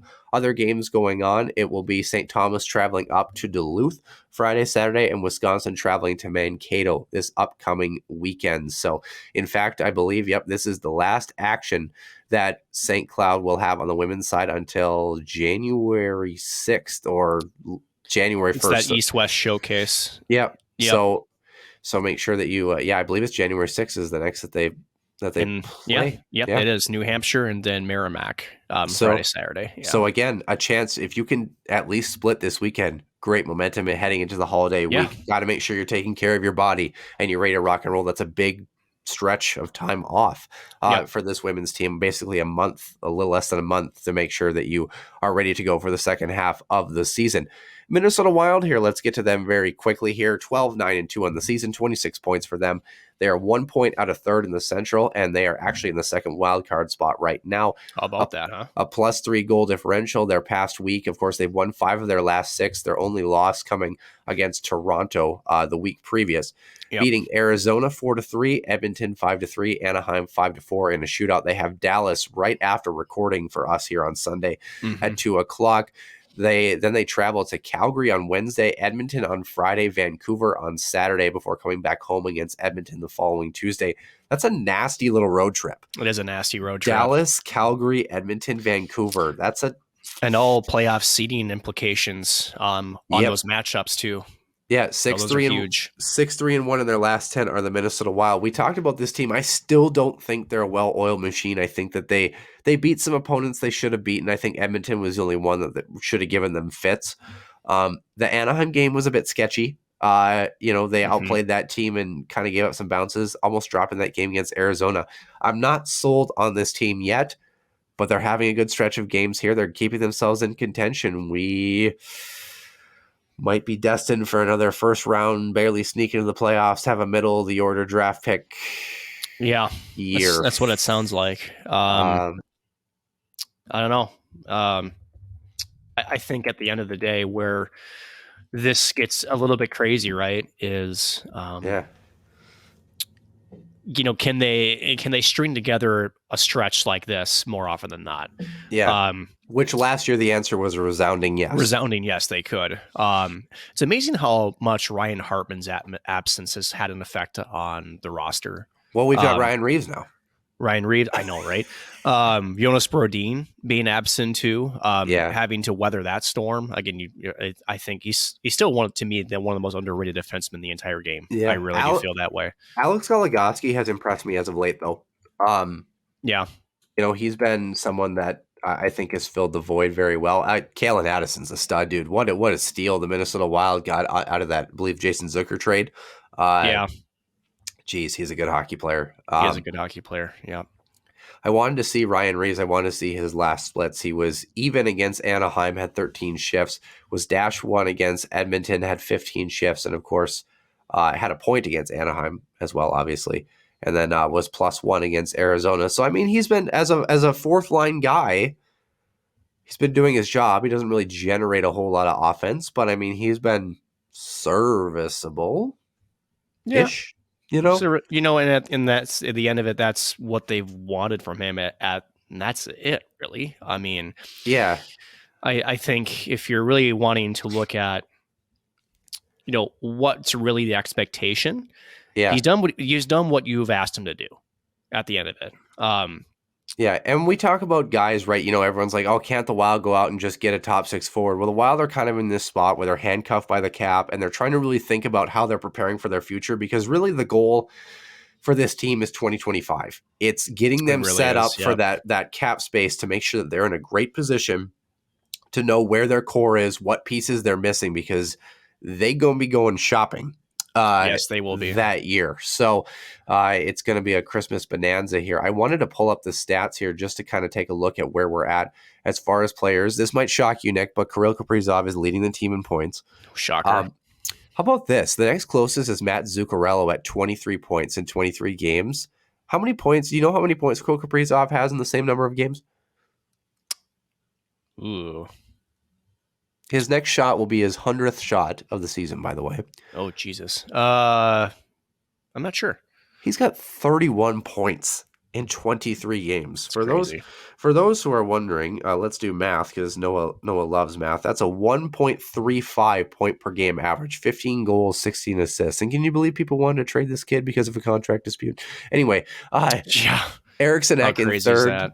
Eriksson Ek has had a really good resurgence as of late, 21 points in 23 games. Matt Boldy petered off a little bit, but 9 goals, 9 assists for 18 points. Kalen Addison sits 5th on the team with 13 points, the only other player in double digits in that category. Kaprizov's shooting percentage is 15.2%. Zuccarello is 13%. Matt Boldy is 14%. Sam Steele's shooting percentage is 19.2%. So just average, right? Yeah, so certainly is very selective. Philip Gustafson is 4-4 in 8 games, a .275 and a .909 save percentage. Has been very serviceable as what you would quote as a backup. Mm-hmm.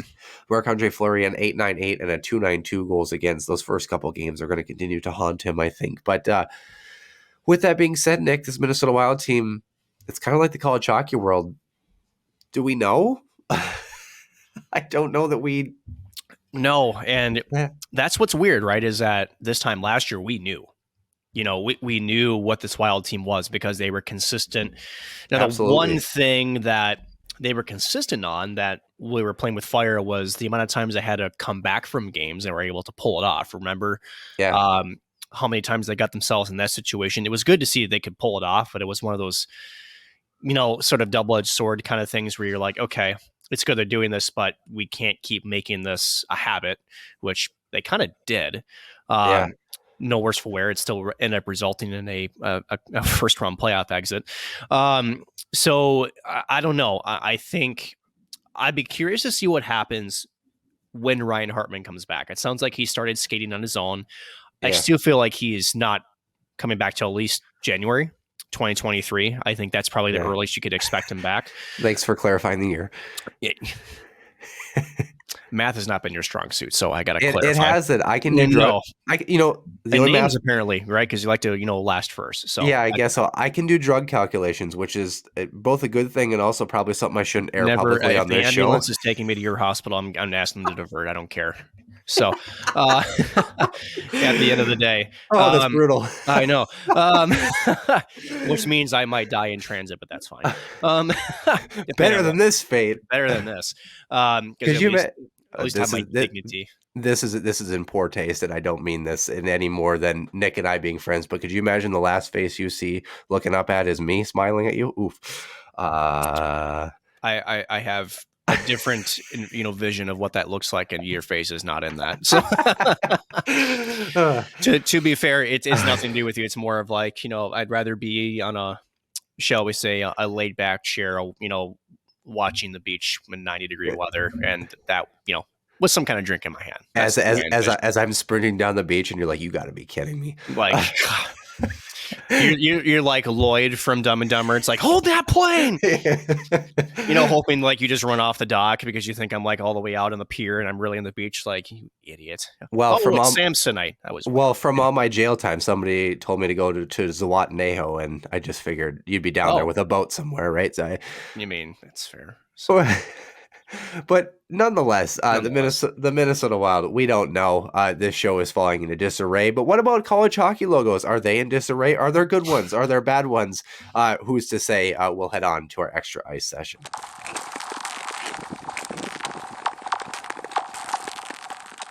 And welcome into the extra ice session, Noah Grant alongside Nick Maxon. It's I keep my patience alive. That's the goal. If you just missed the tail end of the main portion of the show, depending on how much they pay me, right? I'm kidding, people. This is nursing humor at its finest. College hockey logos, though. We're talking about the top 5 best for sure. I also threw my top 5 worst. As is no surprise, in each category, I cheated on at least one of my 5. Because what a shock! You cheated at something? No way. Yeah, actually, I cheated at 2 of my top 5 for the best ones. Oh.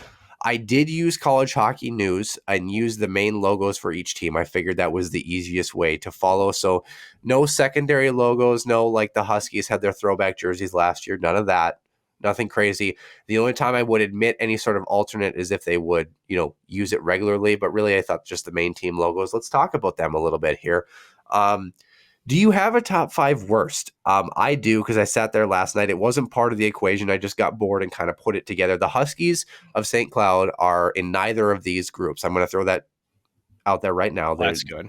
They're. I don't know if I have a top 5 worst, but I could probably, off the top of my head, list some that I think I don't like. Yeah. Do we want to start? I'll start with. Do we want to go pick by pick, or do we want to go person by person? How do you want to do? Person. That's probably more efficient. Well, my top 5 worst. Number 5, North Dakota. Shocker. Right out of the gate. The postal stamp man. And maybe it's just because of the fact that we knew what was, regardless of what you thought the connotation of the logo was in the end. Mm-hmm. It was a cool logo. It was really cool. Yep.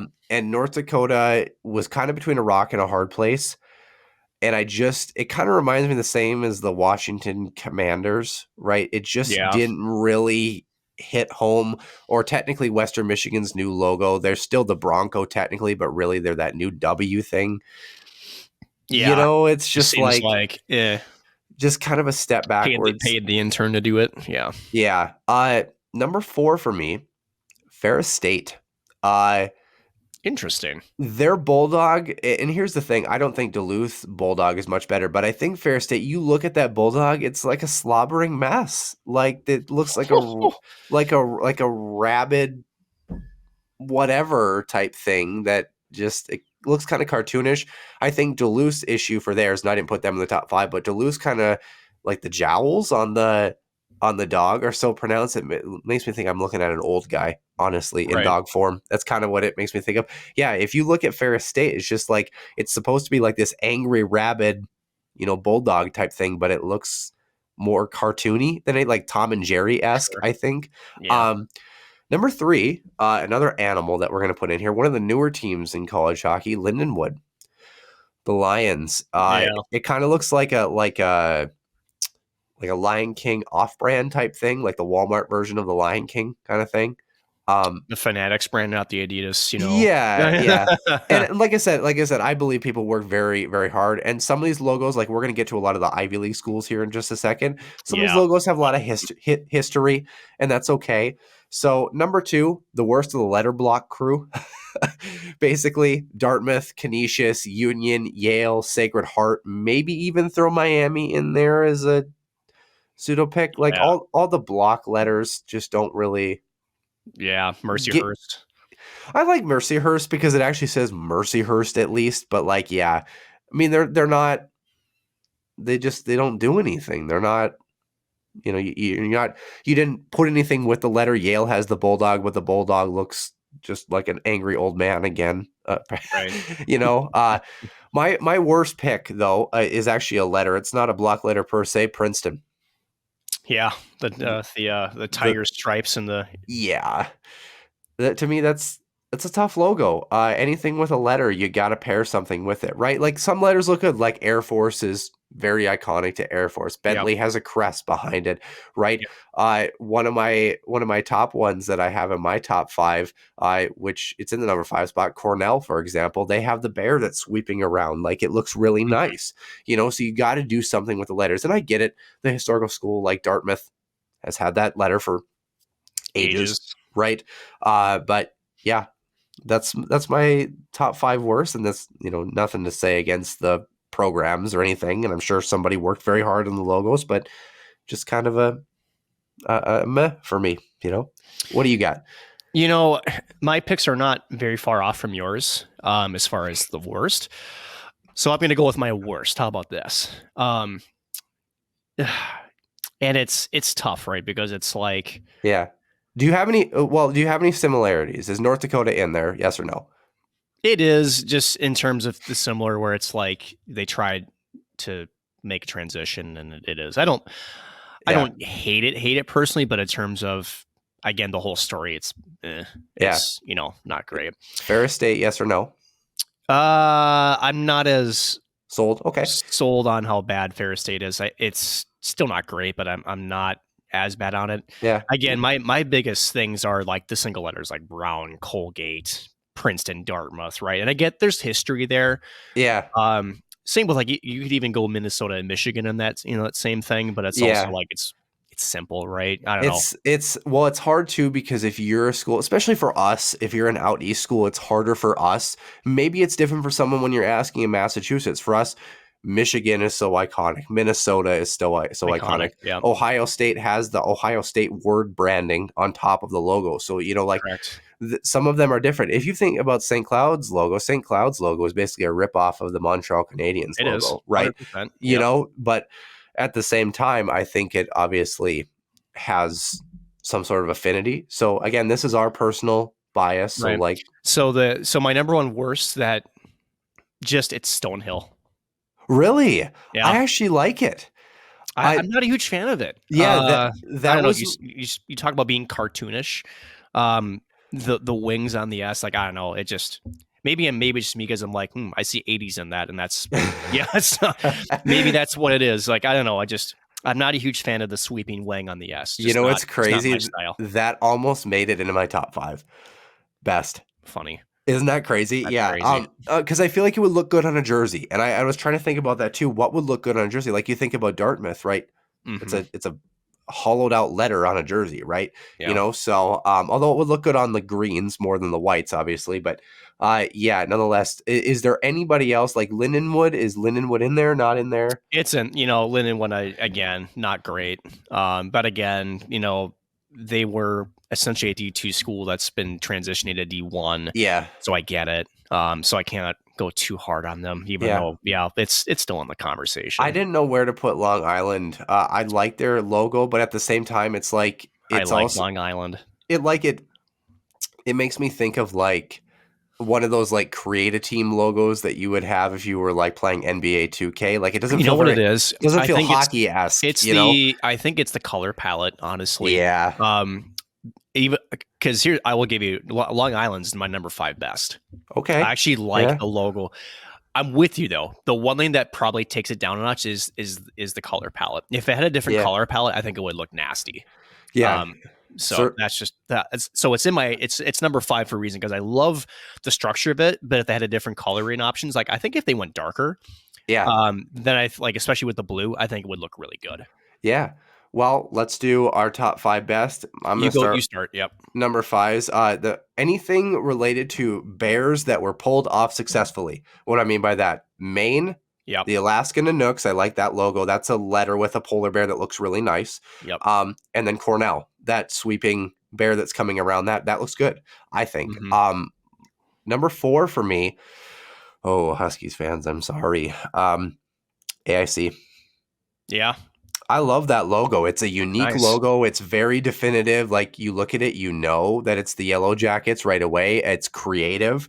It kind of reminds me of the skating Canuck, the skating lumberjack for Vancouver a little bit, where it's got that uniqueness to it. That's what I feel like a college hockey logo should be, where it's not too outrageous, but you have some personality. You have some flair to it. It's a fighting Yellow Jacket on skates. How crazy is that? Number 3 for me, anything successful involving a cat or a tiger. So Vermont. Quinnipiac. I don't like Quinnipiacs. Really? I don't like Quinnipiacs. I don't like Colorado College. Vermont, UNH, NMU, and RIT. And I would say RIT probably has the best one, because it has the nice block letters RIT and then, with the tiger underneath. I like that. Vermont's a close second. UNH and NMU are kind of the same. Quinnipiacs isn't bad. Like, I wouldn't put it in the bad category, but circle logos historically don't do all that well. Like, you have to be really, really positive about that. Like, I think a good circle logo from years past was maybe the Norfolk Admirals, because from a couple years ago, because you had the branding that was synonymous with ships, and circles are a very, portholes and that sort of thing. Like, so I think that it works in that instance, but Quinnipiac was not one of my best of the cats, so to speak. Sure. Number 2 for me, Huskies fans are really going to be upset with this, because we don't have a logo this. It is a Husky, and it is Northeastern. Yep. Yeah, I like the Husky style there. I do too. Comparative to other places like Michigan Tech, which doesn't have a bad logo, but it's kind of that modernized weird oval thing for Michigan Tech, where it looks cool, but it doesn't fit a hockey jersey. Yeah, exactly. Number 1 for me, I wonder if you can guess this one. Do you know? Any idea? Is it? I think I know what it is. Alaska Anchorage. It is Alaska Anchorage. Yep. That Seawolves logo is unreal. My girlfriend's up there in Anchorage right now. She went actually to that game where Western Michigan lost to the Seawolves, and picked me up a sweatshirt. And of course, I have a jersey hanging up somewhere here in the office as well too, that was on previous episodes way back in like 2020. Of course, former head coach Dave Shyak, now with St. Cloud as well too, the Brandon, Manitoba guy. So we actually grew up like an hour from each other, but although he was maybe a little before my time. But yeah, that Seawolves logo for me, you can't beat it. And when I heard that Anchorage was potentially not going to have a college hockey team, certainly a loss as a program and history and that sort of thing, but would have been the loss of the best logo in college hockey, hands down. Sure. So I say sure because let's go with my top 5. Now, I didn't, tiptoe on the line with going, Bears and this. I went with 5 only, right? So Long Island. What are you trying to say? I'm trying to say that you did more than 5. And come on, I know math is not your strong suit, but come on, man. So 5 at Long Island, just because I like the logo. I like the Sharks. I think it's unique. I've always been a fan of that. Again, if you change the color palette, to me, it might be a top 3. Yeah. I'm with you with Northeastern at number 4. I really like that. I don't know what you would call it. Just it's a really nice logo of the Husky from Northeastern. It's like a prominent, proud. It is Husky. And really, if you took St. Cloud's retro Husky from last year, would definitely make the top 5. That skating Husky was fantastic. It was. Number 3, I like Niagara. I do like Niagara's logo with the, is that a raven? Yeah. Yeah. I think that raven looks good. Are they a raven or a falcon? Let me look. Is it a falcon or is it a raven? I always see it and I'm like, oh, it's that bird. Yeah, it's that bird. Which is sad, because my dad was a wildlife biologist, for So you should 34 know years. this. What the hell, man? Niagara College mascot. It is a Nitro. What the hell is that? The Purple Eagles, technically. Their mascot is Nitro, but they're the Purple Eagles, I guess. Okay. Not as cool as the Horned Frogs, but... Right. Number 2, I always liked BC's logo, Boston College, with the eagle and the BC. I don't know. I've always thought that looked good with them in the color packet. Number 1, I'm with you. I like the Seawolves. I like Alaska Anchorage. So sick. And again, it's not that I'm trying to agree with you, because I actually try to do everything in my power not to agree with you. It's just kind of how I do things. But when you look at the entire logo composite with college hockey, right? There's a lot of history with some of those schools. You talk about the Ivy League schools. There's a lot of like, meh, like where the logo's okay, it gets by, but it's not like popping up the page. Yeah. When you see Alaska Anchorage, it's Let me unique. grab it. I'm gonna grab it. It's just one of those logos that has the history. It's got uniqueness to it, and it's got some heritage to it too, with just the way it's designed. It has that. Is it native technically to? I think there is a native influence into that logo. Am I not correct on that? I think it is. Yeah, it's just. Yeah. It's very, very cool. And it's simplistic, but it just captures the essence of what the culture is there, right? Yes. Yeah, it's just so for those on the YouTube page, this is this is my best. This is why his microphone also is muffled. He was holding the jersey in front of his face. So it's my perfect time to catch the YouTube. You get to see him without seeing him. Yeah. Yeah, suddenly our viewership increases massively, right? But that's the thing is that when you're designing a logo, it's a hard thing to do. It's a difficult thing to do color palette wise. Now, I want to ask you this question. Speaking of St. Cloud and their logos, because I like St. Cloud's logo. It's clean, it's crisp. It's definitely a top 10 or top 12 for me for sure. Where does the old St. Cloud State Huskies logo rank? The actual Husky with the St. Cloud collar. Where does it rank? It's up there. It's in my top 10. I'm not a fan of the new secondary logo. I'm not going to lie. Yep, agreed. I'm not either. I think a lot of our listeners and our viewers would be on that same page. Yeah, certainly would agree. I thought the interesting one, we had the old retro Husky from not the throwbacks from last year, but the other retros where it was the actual Husky head too. Those were kind of unique and, gave a real 70s, 80s vibe to it, right? Was. Yeah, it was super cool. But we'd love to know what you think. Tweet us at Warming House Dan what you think your favorite college hockey logo is, or what you think your worst one is. I got a feeling we might get at least 1 or 2 St. Cloud logos in our inbox. I'm sure, but maybe from some North Dakota fans. But it's a difficult thing to try to figure out. What is the best and what is the worst. I certainly think there are some alternate logos or unique jersey designs that are cool. In fact, I would say back in the day, I would throw the old Colorado College Tiger logo. Awesome. Yeah. Yeah, at least in the top 7 or 8 for sure. But yeah, kind of an interesting little discussion. Thought we'd have a little bit of fun with it as we cruise into holiday season, so to speak. But yes, the St. Cloud State Huskies, whatever logo they're wearing, they're traveling on the road to Miami on Friday, December 9th. Women's hockey on the road Friday, at home Saturday on December 10th against Minnesota. On that Saturday, they'll be at home. The Wild have Dallas right away this afternoon of recording.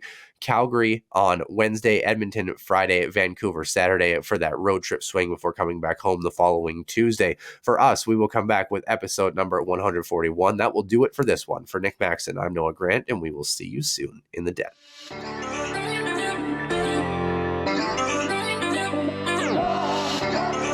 One-timer coming, they score! Ripped in! A bomb from Permix! So Dana Rasmussen fires and she scores! Dana Rasmussen for the Huskies Dwayne Kaprizov in for a chance to win it! He scores! Kirill the Thrill is for real! Welcome to the NHL! Cathedral is now 42.6 seconds away from wrapping up the school's first ever title.